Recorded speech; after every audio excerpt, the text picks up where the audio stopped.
हम्म। मुहूर्त क्या है? मुहूर्त का मतलब ये है कि जब हमारा जन्म हुआ, जन्म के समय हमें कुछ दशाएं, अंतरदशाएं फिक्स मिल गई कि इस वक्त में ये दशा, ये अंतरदशा आनी ही आनी है, उसको आप चेंज नहीं कर सकते। लेकिन हमें कुछ ऐसा समय भी मिल जाता है जब हमें अपनी कोई नई चीज और लेनी हो, खरीदनी हो, बनानी हो, तब हमें कुछ समय अच्छा ऐसा मिल जाता है जो कि हम उसको चुनाव करके, उसको चुनकर अपनी उस चीज को उपयोग में ला सकते हैं। क्योंकि जब भी कोई अच्छी चीज लेनी है तो उस समय में अगर शुभ समय, मतलब अपने गुड टाइम का अगर हम चुनाव कर लेते हैं तो उसको ही मुहूर्त बोलते हैं। अब जब हमारा जन्म हो गया, हमारे पास सब कुछ आ गया, तो वो हमारे संचित कर्मों के हिसाब से हमें प्रारब्ध मिल गया। लेकिन मुहूर्त क्या है? मुहूर्त ये है कि हमारा खुद का अपना चुना हुआ प्रारब्ध, हम आज के समय में कुछ ऐसा समय चुन रहे हैं जिसके ऊपर अगर हम कोई चीज अगर शुरू करना चाह रहे हैं तो वो उस अच्छे समय के ऊपर वो उस चीज की शुरुआत कर सकते हैं, जिसको हम पंचांग के द्वारा देखते हैं। अब पंचांग क्या है? पंचांग का मतलब है 5 अंग, जिसके अंदर मुहूर्त के अंदर हम 5 चीजें देखते हैं पंचांग के अंदर जाके: तिथि, नक्षत्र, वार, करण और योग। साउंड बंद कर लेना अपना। तो अगर हमें कोई भी चीज देखनी है तो हम ये 5 चीजें देखेंगे जो हमारे 5 अंग है। हिंदी कैलेंडर के अनुसार या हिंदी में जो पंचांग है उसके अंदर ये सब चीजें आपको मिल जाएगी, या फिर आजकल वो एक है ना दृक पंचांग भी है ऑनलाइन, उसमें भी सब कुछ मिल जाएगी। मैं अभी आपको उससे भी सिखा दूंगी। लेकिन पहले ये देखना है कि अच्छी शुभ तिथियां है कौन सी, जिसको हमें चुनना है। अब सबसे पहले तिथि आती है। वैसे तिथि जो हम निकालते हैं उसका एक फार्मूला भी है कि चंद्रमा का भोगांश, चंद्रमा यानी कि ट्रांजिट का चंद्रमा की डिग्री अंश क्या है, सूर्य की डिग्री क्या है, उन दोनों को माइनस करके 12 से भाग कर दे तो तिथि निकल आती है। अब तिथि क्या है? जो हिंदी तिथि लेते हैं हम उसको तिथि कहते हैं। अब सबसे पहले तिथि आती है 1, 6, 11। ये है नंदा तिथियां। कोई भी आपका शुभ काम करना है, गाड़ी लेनी है आपने, आपने घर बनाना है, आपने घर की नींव डालनी है, या आपने मकान खरीदना है, या आप कोई भी अच्छा काम, हम लोग सोचते हैं कि इस अच्छे मुहूर्त पे दुकान की भी शुरुआत करनी है, बिजनेस की शुरुआत करनी है, किसी चीज की एंट्री, हमें कहीं आना जाना करना है, तो उसके लिए हम ये देखते हैं। तो कोई भी शुभ काम हो, आनंदकारी काम हो, उसके लिए 1, 6, 11 नंदा तिथि देखते हैं। और अगर ये 1, 6, 11 तिथियां जो है ना, अगर फ्राइडे को पड़ जाए तो यानी कि सिद्ध योग बन जाता है, तो आपको कार्य में सफलता मिलने की संभावना बढ़ जाती है। लेकिन उस दिन रविवार और मंगलवार ना हो। ऐसे ही 2, 7, 12 तिथियां हैं जिसको भद्रा तिथि कहते हैं। ये सम है, न्यूट्रल है। अगर ये वेनसडे को आ जाए तो बहुत बढ़िया है। और तिथि 3, 8, 13 जया तिथि है, यानी कि विजयप्रद। विजयप्रद यानी कि आपको किसी मुकदमे के लिए जाना है, किसी से आपने पैसे लेने के लिए जाना है, या कोई आपकी बहस हो गई है वो जाना है, या कई बार आप जैसे आज के समय में हम देखते हैं कि कुलीग्स वगैरह से, या हमारे अड़ोसी पड़ोसी से, या हमारे रिश्तेदारों से, या स्पाउस से कोई हमें तलाक का करना है, या कोई हमें झगड़ा करना है, या किसी भी तरह की हमें बहस करने के लिए जाना है, या उसको कोई चीज हम पे भारी पड़े, तो हमें हमें हम भी चाहेंगे ना हम बराबर का कुछ ना कुछ उसको देकर आए, उसको समझा कर आए। तो 3, 8, 13 जया यानी कि जीत की तिथियां बोलते हैं इसको, वो हम चुनकर अगर जाएं तो बेटर रहता है। 4, 9, 14 है रिक्ता तिथियां। ये वैसे तो अशुभ मानी जाती है, लेकिन अगर आपने कोई अनुष्ठान शुरू करना है, कोई साधना करनी है, किसी मंत्र की सिद्धि करनी है, कोई हवन, कोई पूजा पाठ शुरू करना है आपने। अब हवन वो नहीं कि किसी मकान बनाने वाला हवन नहीं, किसी साधना के लिए हवन, कोई भी अच्छे योग के लिए हवन अगर आपने करना है, अपने किसी चीज की सिद्धि के लिए, तो आप ये डेट्स को आप यूज कर सकते हो। और ये सैटरडे को हो जाए तो सिद्धा योग बन जाएगा। यही 5, 10, 15, 30। अब 5, 10 तिथियां, अब आप हो गए 15, 30 तिथियां तो आती नहीं।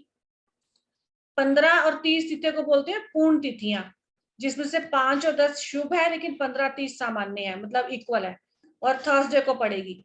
अब दूसरा है 15 और 30 क्या है, पहले इसको समझ लो। 15 तिथि होती है आपकी पूर्णिमा की तिथि को 15वीं तिथि बोलते हैं, और 30 तिथि को बोलते हैं अमावस की तिथि।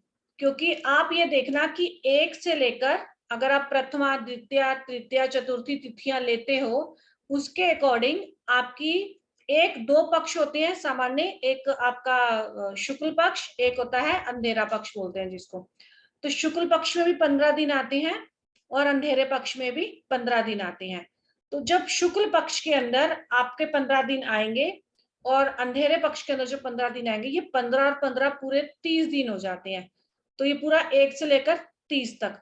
अब अमावस के बाद हम बोलते हैं ना कि शुक्ल पक्ष शुरू हो गया है, यानी कि जब 30वीं तिथि अमावस की आएगी तो उसके बाद जो पहली तिथि होगी तो समझो आपका शुक्ल पक्ष शुरू हो जाएगा। और 1 से लेके 15 तक, फिर 15 को पूर्णिमा तिथि आएगी, फिर यानी कि पूर्णिमा के बाद फिर अंधेरा पक्ष शुरू हो जाएगा। इसको ऐसे देखना है आपने। अब इसमें कुछ चीजें अवॉइड भी करनी है। वो आपको क्या अवॉइड करनी है? एक तो ना तिथि क्षय हो जाती है। तिथि क्षय के बारे में अक्षत को अच्छे से पता होगा। तिथि क्षय का मतलब क्या होता है? कई बार हम देखते हैं ना कि कुछ हमारे व्रत हैं, कुछ हमारे त्योहार हैं, 2-2 दिन क्यों बन जाते हैं। आजकल लोग बहुत बातें करते हैं कि जब से पंडित इकट्ठे हुए हैं ना, तो हर चीज 2-2 दिन बनने लग गई है। तो इसका कारण ना तिथियों का बदलाव है। अब इस तिथि में का क्या बदलाव है? तिथि क्षय कैसे होती है? अब वैसे तो हम देखते हैं कि एक तिथि सूर्य उदय पर शुरू हुई, चाहे वो प्रथमा, द्वितीय, तृतीया कोई भी तिथि है, अगले दिन सूर्य उदय तक वो तिथि चलेगी तो वो तिथि पूर्ण तिथि मानी जाती है, यानी कि पूरी एक तिथि मानी जाती है। अब क्षय कैसे होगी? कि जो तिथि सूर्य उदय के बाद शुरू होती है और अगले दिन सूर्य उदय होने से पहले वो तिथि खत्म हो जाए, तो उसे क्षय कहते हैं। तिथि का पूर्ण तभी बोला जाता है जब सूर्य उदय के समय जो तिथि चल रही है और अगले दिन सूर्य उदय तक वो तिथि चलती रहेगी, तो वो हमारी तिथि क्षय नहीं मानी जाती। अब इसका एक छोटा मतलब सा 24 आवर्स का साइकिल पूरा करना है।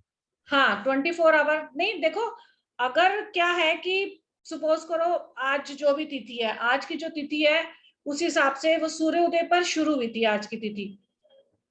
अब वो कब खत्म होती है तो तब भी वो पूर्ण मानी जाएगी, ऐसी बात नहीं है। लेकिन अगर वो कोई भी ऐसी तिथि सूर्य उदय के बाद से ही शुरू हो रही है, लेकिन कल वाले सूर्य उदय पर पहले ही खत्म होगी, तो वो क्षय मानी जाएगी। हाँ, इन बिटवीन हो गई ना वो, हाँ सूर्योदय के बाद और सूर्योदय से पहले इन बिटवीन हो गई ना। हाँ, यस ठीक है, यस, ठीक है, ये ठीक है। है। जैसे आज की तिथि है, आज तृतीय तिथि 8:30 बजे खत्म हुई और उसके बाद चतुर्थी लगी है, हाँ तो आज 6 वाली है। हाँ, आज तृतीया तिथि थी तो सुबह 8:20 तक की तिथि चल रही थी, ये ठीक है।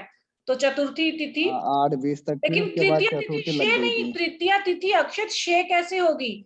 सूर्य उदय के बाद तक तो चल रही थी ना तृतीया तिथि आज, तो इसको क्षय नहीं माने जाएंगे। मेरे कहने का मतलब है, जो तिथि सूर्य उदय के बाद शुरू हुई और अगले दिन सूर्य उदय होने से पहले ही खत्म हो गई, वो तिथि क्षय मानी जाएगी। तो मैम कल कहाँ वो कल तिथि कल थोड़ी लगी, कल तो अरे जो तृतीया तो बीता आज हुआ कल हुई, है तो तब तो तिथि चल रही थी ना। हाँ, ये द्वितीय तिथि जो कल कल जो तिथि ठीक शुरू है हुई मैम, थी ना, कल द्वितीया। कल तृतीया तिथि शुरू हुई थी 10 बजे और आज खत्म हुई है 8 बजे, तो क्षय कैसे होगी? सूर्योदय के बाद तो उसने पूरी तिथि ले ली ना। अगर ये सूर्योदय से पहले खत्म हो गई होती ना तो इसको क्षय मानते।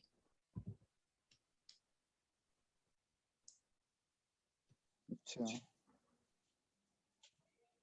इसने पूरी ले ली ना, अपने सूर्योदय के बाद से चलती रही है ये तिथि। मैं आपको एक स्क्रीन शेयर कर रही हूँ, इसको देखना आप।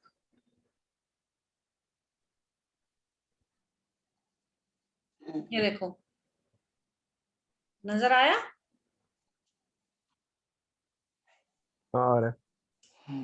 जब भी आपने मुहूर्त देखना है, आजकल वैसे तो पंडित लोग पंचांग पत्रा वगैरह यूज करते हैं, लेकिन अगर आपने इजी वे में लेना है तो आप दृक पंचांग यूज करना। दृक पंचांग में सब कुछ बहुत एक्यूरेट में जो मुझे लगा है। बाकी अपने अपने हिसाब से इसमें क्या होगा, आपको लगन जो भी आप अपना कौन टाइम सा मैम, डालोगे। कौन सा? दृक पंचांग,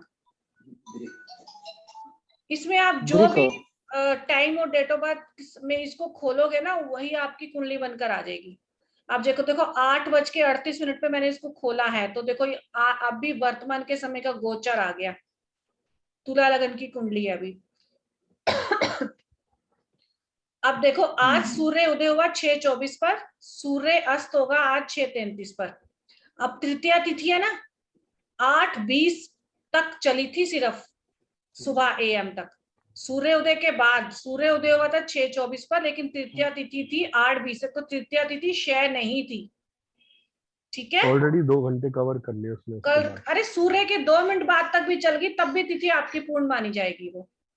हाँ 1 मिनट बाद भी, 1 सेकंड बाद भी चल गई तो भी पूर्ण हाँ, मानी जाएगी। इसलिए अब ये जो नक्षत्र है, नक्षत्र बता देगा कि आज स्वाति नक्षत्र है 9:21 तक।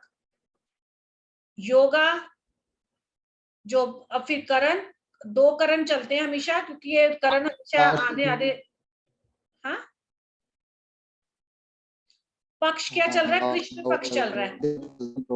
वीकडे यानी कि सोमवार है, तो मंथ है आपका, फागुन का मंथ है। और पूर्णिमा मतलब चैत्र का, उसमें पूर्णिमा का भी 2 मंथ लेते हैं इसमें, आवास का और पूर्णिमा का। चंद्रमा कहाँ है? तुला में। सूर्य कहाँ है? मीन में। शाक संवत चल रहा है 1900। ये आपको सारा मिल जाएगा इसके अंदर, ये मैं ये दिखाना चाह रही हूँ बस आपको, सारी की सारी डिटेल। अगर किसी ने व्रत रखना है, मुझे पूर्णिमा का व्रत रखना है, तो तिथि क्षय हो रही कि नहीं हो रही, या आप ये देख पंचांग खोलो, आपको पता चल जाएगा। अब तृतीया तिथि थी आज, यानी कि इस वक्त चतुर्थी तिथि चल रही है। अगर आपने लिखा होगा तो तृतीया तिथि थी जय तिथि। अगर आपको किसी उसके लिए जाना ना, लड़ने के लिए, तो आज का समय अच्छा था आपके लिए। अब 4 जो है, उसके बाद 4 तिथि लग गई, तो आज आपकी शाम तक अगर आपने साधना करनी है, तो साधना के लिए भी समय आपका अच्छा है। कोई भी शुभ काम करना हो तो सूर्योदय की तिथि देखना, कोई भी साधना कुछ दूसरा काम करना है तो शाम की तिथि देखना कि शाम को क्या चल रहा है। मेरा व्रत के ऊपर एक क्वेश्चन है। हाँ बोलो। कि मान लो फॉर एन एग्जांपल किसी ने व्रत रखा, ट्यूसडे का रखना है, ठीक ठीक है, है, तो वो मंगलवार का व्रत ट्यूसडे का रखा है। व्रत मान लो रखना है उसने या अच्छा, रखा है, हाँ हाँ तो वो व्रत का जो जितने भी रिस्ट्रिक्शंस है, मान लो कि नमक नहीं खाते या जो भी है, ठीक है। वो रिस्ट्रिक्शंस कब स्टार्ट होंगी और कब खत्म होंगी? रात को 12 बजे सूर्य के बाद से सूर्य एक या सूर्य सूर्य उदय, उदय के बाद से? एक सूर्य उदय हुआ, मंगलवार शुरू हो जाएगा कल, आपकी और सूर्य रिस्ट्रिक्शन अस्त स्टार्ट हो होगा? जाएगी। बुधवार को ना सूर्य अस्त नहीं देखना, आपका बुधवार को नहीं, जब बुधवार को सूर्य उदय होगा तब तक आपका व्रत चलता रहेगा। मतलब तिथि के हिसाब से करना है व्रत? ये तिथि नहीं होती, मंगलवार इज अ नोट नहीं तिथि, वो तिथि तो नहीं, आपका मतलब एक वार है। साइकिल, हाँ, एक साइकिल के बिल्कुल हिसाब से, बिल्कुल, हाँ, एक साइकिल पूरी करनी है सूर्य यस। उदय की, ठीक है। और आप कहते हैं तिथि वृद्धि किसे बोलते हैं? तिथि वृद्धि इसको बोलते हैं जो तिथि सूर्योदय से पहले शुरू हो जाए और अगले दिन सूर्य उदय होने सूर्य के उदय के बाद बाद खत्म हो, खत्म तो उसे तिथि की वृद्धि बोलते हैं। ठीक है, एक होता है तिथि गंडात, जैसे हमारा चंद्रमा में हम गंडात देखते हैं ना, उसको। जब भी कोई तिथि मतलब एक आखिरी घटी के ऊपर चल रही हो, बिल्कुल लास्ट अंशों पे चल रही हो, उसको तिथि गंडात बोलते हैं। ये हर शुभ कार्य में वर्जित है।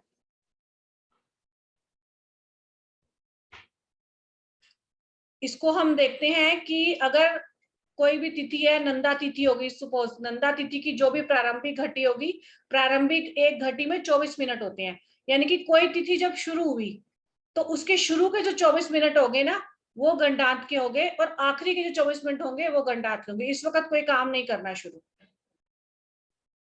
ठीक है। मतलब जब कोई तिथि शुरू हुई उसके शुरू के 24 मिनट, जब कोई तिथि खत्म हुई तो उसके आखिरी के 24 मिनट में आपको काम नहीं करना। अब नक्षत्र गंडात क्या है? नक्षत्र गंडात है, आपको जब मैंने नक्षत्र लिखवाए थे तो ऊपर के 3 नक्षत्र केतु के थे ना, और नीचे के 3 नक्षत्र थे बुध के। नीचे ऊपर के 3 नक्षत्र होंगे अश्विनी, मूला और मघा। जब भी कोई भी नक्षत्र शुरू होगा, उसके शुरू होने पर 2 घटी यानी कि 48 मिनट, वो आपको पंचांग से मिल जाएगा। आप जैसे सपोज करो इसके अंदर नक्षत्र शुरू हुआ स्वाति 9:30 बजे, सॉरी अप टू मतलब 31 तक खत्म हो गया। अब आपने स्वाति नक्षत्र में अगर कोई काम करना है ना, तो 9:31 के 48 मिनट तक खत्म होने के कोई काम नहीं करना। समझ आई? 9:31 को 48 से माइनस कर दो, तो जो भी आपका समय आएगा 8 बजकर पौने 9 बजकर तक का अप्रोक्स समय आएगा, तब तक आपने स्वाति नक्षत्र ही काम करना है, तब तक ही करना, उसके बाद नहीं करना। ये चीजें थोड़ी सी आपको ध्यान रखनी है। ऐसे ही आपने आखिरी के नक्षत्र में शुरू होने के 48 मिनट, स्टार्टिंग के 48 मिनट, इसको आप नहीं देखना। अब एक्चुअली जब भी हम कोई वो देखते हैं ना, तो लगन भी देखते हैं, नक्षत्र भी देखते हैं, तिथि भी देखते हैं। तो किसी भी तिथि का, नक्षत्र का, लगन का गंडात नहीं होना चाहिए, यानी कि शुरुआत का और आखिरी का समय नहीं होना चाहिए। अब सपोज करो लगन में कोई राशि उदय हो रही है, तो इसमें हम सिर्फ 2 देखते हैं कि 4, 8, 12 राशि। अगर लगन में 4, 8, 12 राशि आ रही है और आपने कोई काम शुरू करना है, तो वो 4, 8, 12 जैसे ही खत्म होने लगेगा, आखिरी के अंशों में आ जाएगा, तब आपने कोई काम नहीं करना। एक शुरुआत की जो तिथियां लगन है 1, 5, 9, उसके शुरुआत में कोई काम नहीं करना। ये 2 जो लगन है, गंडात लगन कहते हैं, जो कि किसी भी काम के लिए शुभ नहीं माने जाते हैं। इसी तरह से चंद्रमा है, चंद्रमा उदय हुआ 0 अंश से 3 अंश 20 मिनट तक कोई काम नहीं करना। ऐसे ही जब खत्म होगा, तो आखिरी के 3 अंश 20 मिनट आप माइनस कर देना, तब आपने कोई काम नहीं करना। तो ये आपका गंडात में चंद्रमा माना जाएगा। कुछ क्लियर हुआ?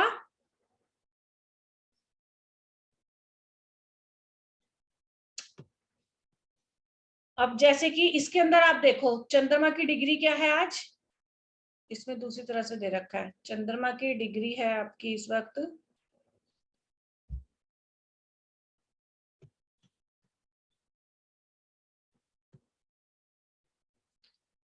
चंद्रमा की डिग्री है 19 अंश 34 मिनट।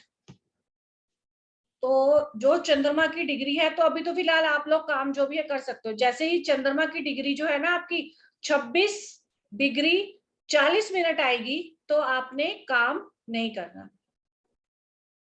अब ये देखो, ये लगन एक तरह से शुरुआत के अंश में 7 मिनट का ये लगन है, तो ये आपका लगन ठीक है। अगर ये लगन आपका 3 डिग्री 20 मिनट तक का होगा, उसके बाद से आप काम करना शुरू कर सकते हो। ऐसे ही चंद्रमा है, 3 डिग्री 20 मिनट के बाद से ही काम करना शुरू करना, चाहे लगन हो चाहे चंद्रमा। दोनों की डिग्री में 3 डिग्री 20 मिनट ऊपर, 3 डिग्री 20 मिनट माइनस, यानी कि 26-40 अंत का और 3 डिग्री 20 मिनट शुरू का, वो छोड़ देना। उसके बाद आपका काम करने का समय स्टार्ट हो जाएगा मुहूर्त के हिसाब से। तो ये अभी सिर्फ हमने तिथियों के बारे में जाना है। अब तिथियां देखनी कैसी है वो मैंने आपको इसमें से बता दिया है। ये आपको तिथि देखनी है इसके अंदर से, बस कहीं कुछ जाने की जरूरत नहीं है, कुछ पंचांग खोलने की जरूरत नहीं है। आज की डेट की लगाओ क्या है, तो ये आपको तिथि मिल जाएगी। दूसरा, अब आप सोचते हो कि मुझे बुधवार को या वीरवार को गाड़ी लेनी है, तो उस वक्त क्या तिथि होगी, तो वो उस वक्त के लिए भी आप इसके अंदर माइनस प्लस कर सकते हो। इसके अंदर सब पता चल जाएगा आपको। ये डेट भी चेंज कर देगा, डेट चेंज करके भी आपको सारा बता देगा। इसके साथ थोड़ा सा आप खेलोगे तो आपको पता चल जाएगा। इसमें सब दे रखा है। अभी का इस वक्त का कोई क्वेश्चन है तो बताओ, मैं फिर नेक्स्ट टॉपिक शुरू करूं इसका, तिथि के बाद का। मैम हाँ, कभी नहीं। मुझे आपको समझ आ रहा है? वो नहीं, ये क्लियर है, क्लियर है? बड़ी समझदार होगी लड़की तो। ये वाला टॉपिक क्लियर है। फिर डिस्कस करते रहेंगे ग्रुप में। नेक्स्ट लिखो नक्षत्र। मैं नक्षत्र का पेज शेयर करती हूँ, पहले लिखो।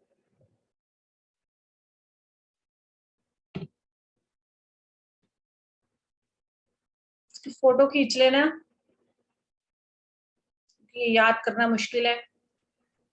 28 नक्षत्र। हाँ, इसको समझ लेना बस। पहला, अब 5 अंगों में ना हमारा सबसे पहला तिथि, दूसरा है नक्षत्र। ये बहुत इंपॉर्टेंट है हमारे लिए। इसमें 28 नक्षत्र हैं, जिनको हमने 7 पैटर्न में इन्होंने बांटा है, जो शुभ अशुभ आपके काम को इसमें वो बता देगा। ध्रुव ध्रुव स्थिर नक्षत्र ये वाले नक्षत्र है। इसमें स्थिर के नाम से ही समझ जाओ कि आपने कोई काम ऐसा करना है जो आपका जिंदगी भर स्थिर रहे।